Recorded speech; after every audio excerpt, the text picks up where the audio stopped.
So my focus for today really has to do with student activism, which has gone through um, some major changes, while at the same time also being a continuation of a historical struggle.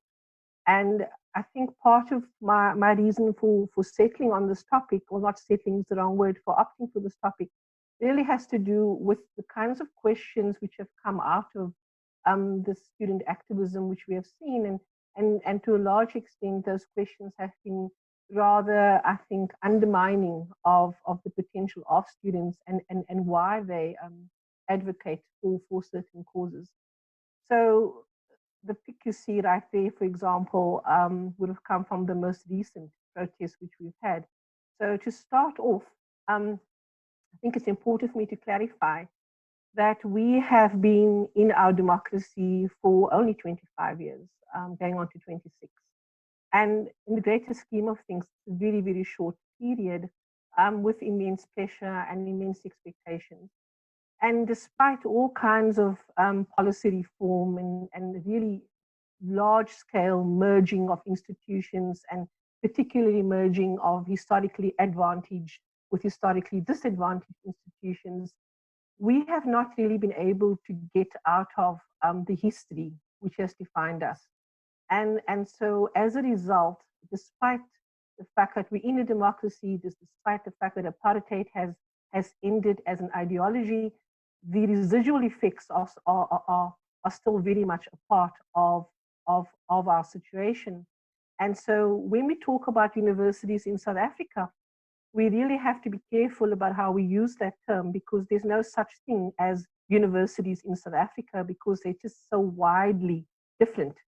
And not only in terms of the historical backgrounds and why they were established and the kind of learner, the student body which they serve, but also in terms of the academic programs, in terms of the infrastructure and resources. And those kinds of history, despite significant policy reform, has not really materialized. So part of understanding student activism in South Africa is very deeply embedded in understanding the history of this country. And you can't talk about student activism or even talk about the struggle against apartheid without taking into account the role of students. They have played a significant role, which begins, and if people don't really understand that, then you might not fully understand why the current protests are so profound right now. So we had, as you would, and please jump in if I'm speaking over people and I'm assuming too much. So we had an apartheid system up to 1992. And what that meant was that we operated along four racial categories: black, white, colored, and Indian. And then within those four major or main racial categories, there were ethnicities. So much so that we had an education system which operated along 19 different ethnicities. And we had 19 different education departments, each catering for different ethnicities. So as bizarre as that sounds, that's our history. When it came to higher education, we had a very clear line between universities which would cater for white students and the others. And so there was a kind of clear trajectory of white learners moving from high schools into university. It was social mobility. It was a given. It was so much privilege put into white schools that if you were not going to university, then clearly, even when the odds are stacked in your favor, you must have done something wrong. I mean, that's how hard it was not to get in if you're a white student.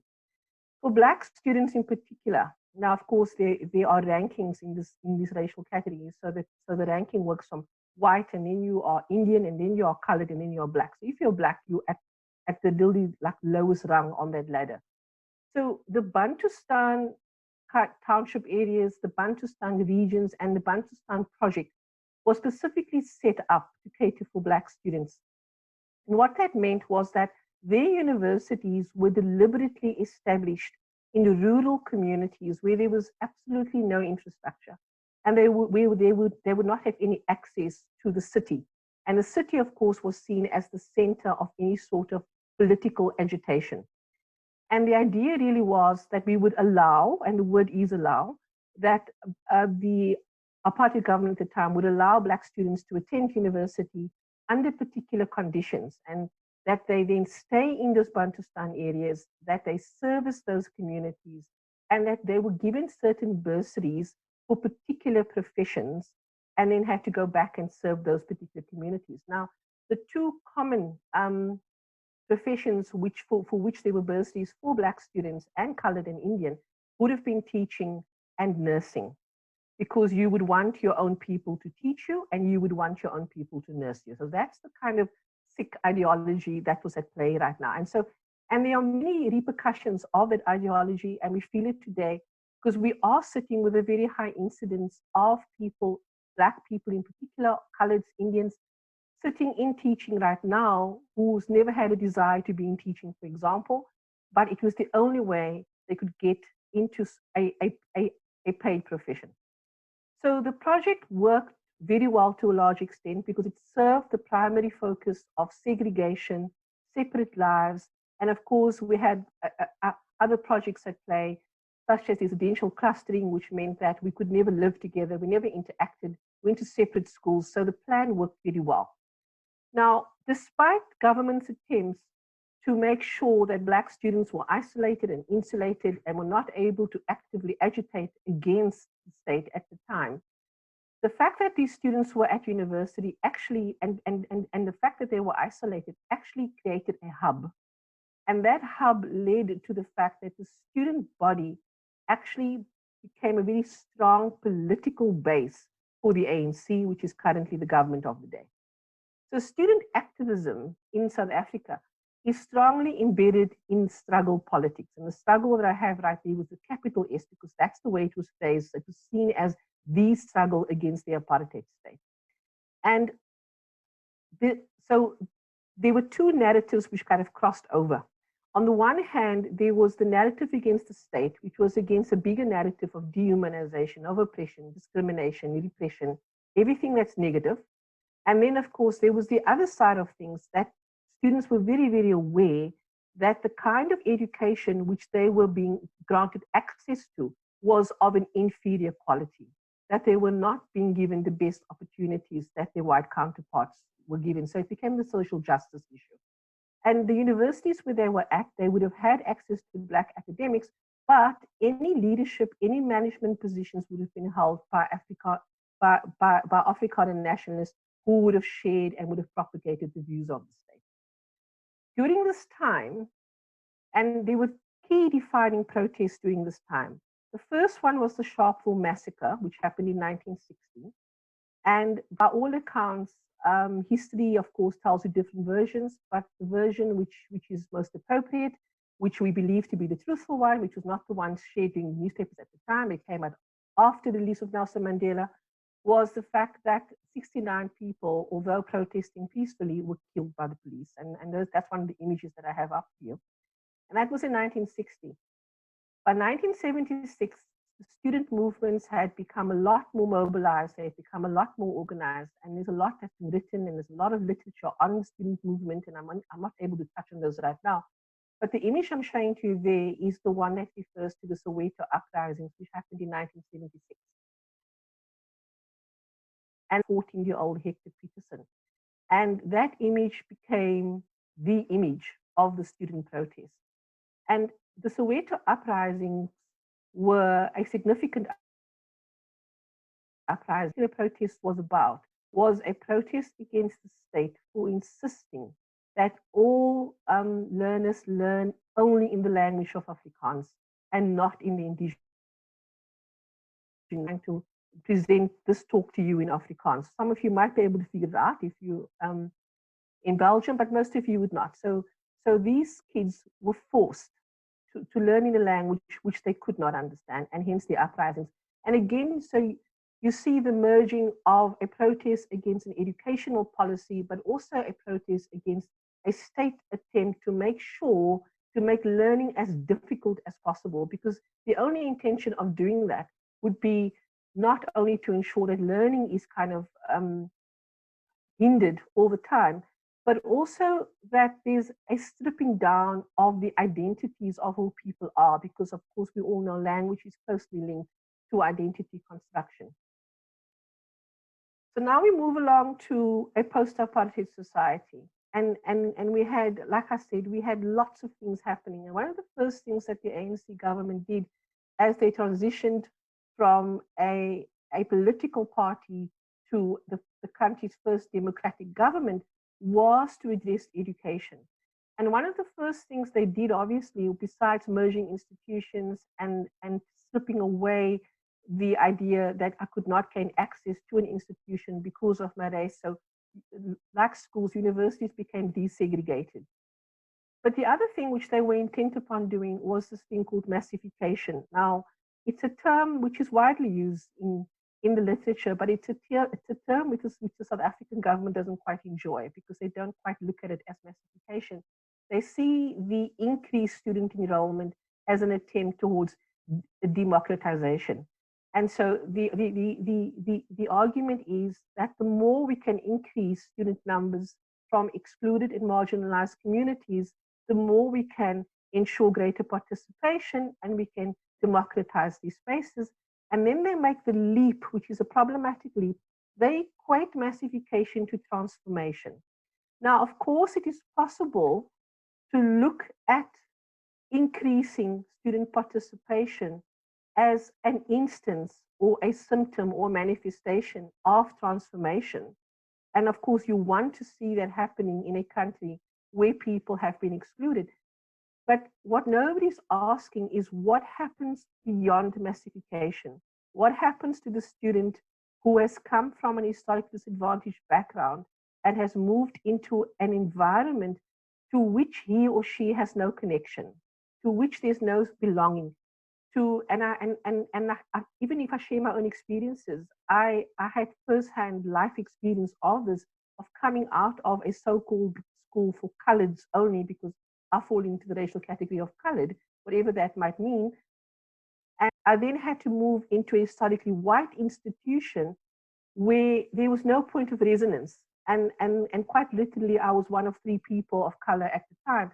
And what that does to you in terms of just alienation. So the focus to date has only been on massifying. There's been scant attention given to what happens beyond that. And so it's important that I clarify this because the kinds of protests which I'm going to move on to next is not only about no fees, it's not only about exorbitant tuition fees and the fact that students feel unsupported and the fact that students are not feeling supported in the academic program, or that they feel alienated from the curriculum. It's got to do with a deep sense of how do I find my place in a society which has to date and historically rendered me as less than, as not quite a full citizen. And I think about Diane's presentation here and talks about the Latino community and similar kind of points here in terms of indigenous people being expelled from the country of their birth and being made to feel like they do not belong. So there are 2 sets of barriers at play here. It's got to do with the external barriers, it's got to do with the finances, the fact that even if you say to students, okay, great stuff, you can now go to university and you don't have to worry about being excluded because of race, but there are other factors here. And these historical factors which makes it near to impossible for Black families to be able to afford the cost of being able to send their kids to university. And then, of course, there are the internal barriers that I've just mentioned. So the kind of alienation which we have witnessed in students has taken shape in the most recent sets of student protests. And those were characterized by the Rhodes Must Fall campaigns, just to give you an idea. Those are the pics. And the image below is at the University of Cape Town, and you can see a crane physically lifting off the statue of Cecil John Rhodes, which used to be at the foot of UCT, University of Cape Town. Now, what's interesting about these 2 images that I have chosen deliberately is that the first image shows you quite a diverse group of students, which is something we would not have seen before. So during apartheid, if I had shown you a similar image, you might have seen one white person, but it's going to be predominantly Black. Now, suddenly, you see a different kind of image emerging, where there seems to be so the student activism has shifted from being a Black only endeavor to a more diverse endeavor, which is significant. However, the longer you go through the pics of the student protests, the less you're going to encounter white students. And that's a different conversation. So the reason for these kinds of images and the reason why roads got targeted, and I'm very aware of the fact that the Roads Must Fall campaigns extended way beyond the borders of South Africa, and I know it ended up at Oxford as well, where they refused to remove their statue. But this was a pinnacle of the student activism at the time, 2015, 2016, because roads became a symbol of the continuing whiteness and the perpetuation of a colonialist curriculum. So, and here's the irony that we sit with in this country is that we have gone through two sets of colonialism, first by the Dutch and then by the British. And just when we thought we were out of the colonialism, we got apartheid. So we've had kind of three sets of whammies come our way. And we are at this moment, the fact that I'm speaking to you in English tells you that the British rule kind of triumphed in terms of linguistic hegemony. And so you have Afrikaans in the background, and Afrikaans, of course, for those of us who are familiar with that, comes from the Dutch. So that's all very much there. But none of the indigenous languages, of which there are 11 in South Africa, are media of instructions at universities. It's going to be the odd university that's going to have Zulu, for example, or Xhosa, and it's going to be kind of reduced to a particular module, a particular course, but it's not going to be a medium of instruction, which tells you that the colonialist project to some extent has succeeded in this country. So when the students decide to protest against roads, it's got to do with the dehumanization which they see colonialism as having put into play, because it's the stripping away of the African identity. And so the calls for the decolonization of education is closely linked to a calls for a rehumanization and a re-recognition of the African way. And so if I just go back to the previous slides, and so what we see, but now it's important to understand that although the look of the protests have changed in terms of the kinds of students who are protesting, the narrative is the same. And this is what people don't seem to understand, and I think where the struggle happens, is that government kind of understands itself as having succeeded. Succeeded how? Well, we've brought about democracy. So in the heads of the ANC government at the time, they do not know how to respond to resistance. They do not know how to respond to protests, because that was the previous role of the ANC. Now they're on the receiving end of protests. And it's actually been quite, I think, humorous to some extent. Maybe it's been funny, but also quite odd to see how the ANC grapples in how to respond to students. And it's been unfortunate that to date, the response from government, which largely dictates the response of higher education, has been not one of engagement. There's been no attempt to actually understand what's at the heart of the Fees Must Fall campaign, what's at the heart of the Roads Must Fall campaign. There's simply been an attempt to shut down and to dismiss. And so what's happened at universities, and including the one where I'm based, suddenly the one day when I came to work, there was a heavily clad security guy at the entrance.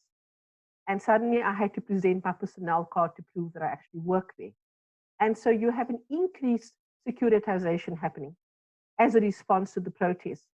And at the heart of government's response is that they do not believe that student activism, which they're being confronted with right now, is justified. Because the ANC plays the card of, we provided you with democracy. Therefore, protests have no place. Therefore, activism has no place. And you're not going to find many public higher education institutions in South Africa going up against that particular position, because public higher education in South Africa is very reliant on public funding. So whatever government says, public higher education is going to adhere to. And so we have a problem right now in that these kinds, the images that I've shown you here, is not really showing you the violence that came after this. So before the Rhodes must fall, before the Rhodes statue got removed, it was covered in feces, and I know that sounds quite disgusting, but that was the level of protest. Many cars got set alight, libraries got set alight, buildings got destroyed. The violent protest very quickly deteriorated into racist rhetoric. And this is why I say to you, the photos you see there quickly changed. Because once the racism entered the conversation, where Black students turned against white students and said, this is all your fault, this is an ongoing narrative of white racism against us, suddenly the white students, for obvious reasons, departed from the kind of protest that you saw. Now, these protests have been going on sporadically since 2015 and 2020. And just before COVID-19 shut us down, some of our universities were already shut down and paralyzed yet again as students were protesting, demanding that historical debt gets wrapped, demanding that the curriculum gets decolonized, demanding that they have more financial support, and ultimately calling for no fees. Now, of course, South Africa is in absolutely no position to provide free higher education. We can barely provide free basic education. So what needs to happen? And to kind of take a turn now that I've sketched the problem. Well, we're sitting with a government who is incapable and unable to take much criticism. It is unfortunate that because they have assigned themselves as the liberators of this country, as if student activism played no role in that attainment, they have not really been willing to engage with students. And so the primary imperative for the government has really been one of kind of just keep a lid on it, make sure that you secure universities without any engagement. And part of the struggle for South African higher education has also been to begin to understand what the potential contribution of student activism can be. Now, we totally understood it in an apartheid state. We haven't been able to understand it in a democratic state. And what higher education doesn't understand is how student activism ought to be a natural part of higher education. And that's the struggle. Now, there are many reasons for that, particularly in your historically advantaged institutions, in that despite the policy reform, despite the dismantling of apartheid, many of our historically advantaged institutions are still under the management and control of those who were there historically. So you have policy reform, but you might not have an individual reform. And there are many, many people in this country, despite the policy reform, who would go on record as saying, we actually long for apartheid to come back. So what I'm trying to say to you is that the institutionalization of democracy has not been internalized in many respects. And there are many reasons for that, because despite us saying that we are a democracy, despite us saying that we are no longer the state that we have been, for the overwhelming majority of South Africans, democracy has not been realized. The conditions under which people live, the kinds of access which they have economically, is still very much exactly like it was during apartheid. People still live in shacks, in townships, where there's absolutely no water facilities, no toilets. They have no toilets in their home, for example.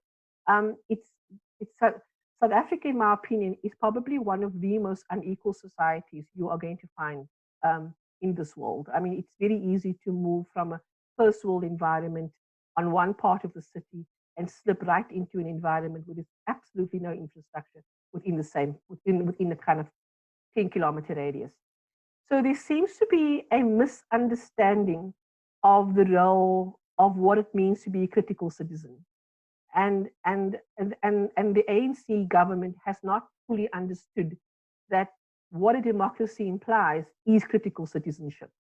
What they're expecting from us is gratitude and acceptance. And so hence you find this continuous push against any sort of activism. Now, so we have to make a move, and we need to move in terms of, we need to re-understand student activism, possibly in relation to student advocacy. But also that's going to mean that universities is going to have to reconceive themselves as activist sites. And this is particularly problematic for historically advantaged institutions. And of course, they constitute the most institutions for obvious reasons, and they constitute the most resource institutions for obvious reasons. So most of our students are wanting to go to those institutions because that's where they're going to get the better deal in terms of education. So the argument I'm making is that students are not merely recipients of knowledge and skills. That the university has to understand students as autonomous beings, as human, as people with agencies, and that universities ought to be spaces where climates of push and pull are a natural part. And this for me has very close resonance with academic freedom, that students have to have the freedom to articulate their resistance. They have to have the freedom to go into protest when they feel unheard. And in as much as the violence clouds the discussion, and I have been personally outspoken against the violence, one has to understand the level of frustrations at play here. But students bring robust and uninhibited ideas to the world. And unless we create spaces for students actually to be the change which they have already shown themselves to be. And so one has to recognize when students look at this narrative from their perspective, all they see is we've played a critical role in bringing about the democracy. What they are now asking for, can this democracy actually begin to serve us in a way which is socially just? And that's at the heart of the tension right now. And so the role of universities in relation to this is actually to stop talking and to start listening, to actually stop presuming to have the answers and to be open to that which is unknown. And to many universities and academics in my faculty, in my department, the idea of listening to students is not a comfortable idea. Students are seen as being pedagogically inferior. They are seen as not automatically holding a voice. And a lot of that is clouded by racism. A lot of that is clouded by some sort of othering. And it's part of the kind of residual effects of apartheid in terms of there are certain people who have voice and there are certain people who don't. And so part of the struggle is how do we create an institutional advocacy at our universities? How do we disrupt the historical mistrust which has thus far characterized student activism in South Africa? And part of what needs to happen is a recognition that students have to witness and they have to experience the right to a voice. And they have to, and universities in turn, have to engage in a dialogue where instead of vilifying these voices, instead of resisting these voices have to be invited in as legitimate forms of academic activism. And I think therein lies the tension. Now, just in conclusion, what gets to me when I try and unpack this is that despite the fact that we recognize that whatever curriculum we are implementing at university, that there are particular implications for citizenship. What universities have not begun to wrap their heads around is that you would want to actually propagate student activism. You would want to actually celebrate student advocacy, because that in itself are manifestations of critical forms of citizenship.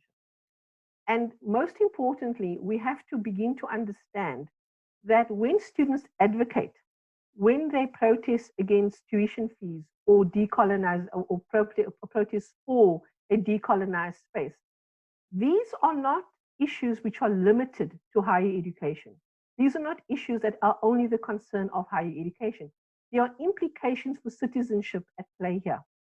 And so part of, again, because of our historical kind of segregated way of seeing things and compartmentalizing the way we have lived, we have not understood that there should be a fluidity between what education does in relation to society. And that ultimately, if we want to see the effects of democracy in terms of social justice, in terms of equal recognition, then universities have to create the spaces where democracy can be visibly at play. And to date, that has not yet been the case. So in concluding, for me, student advocacy is a manifestation and a confirmation of academic freedom. Thank you so much.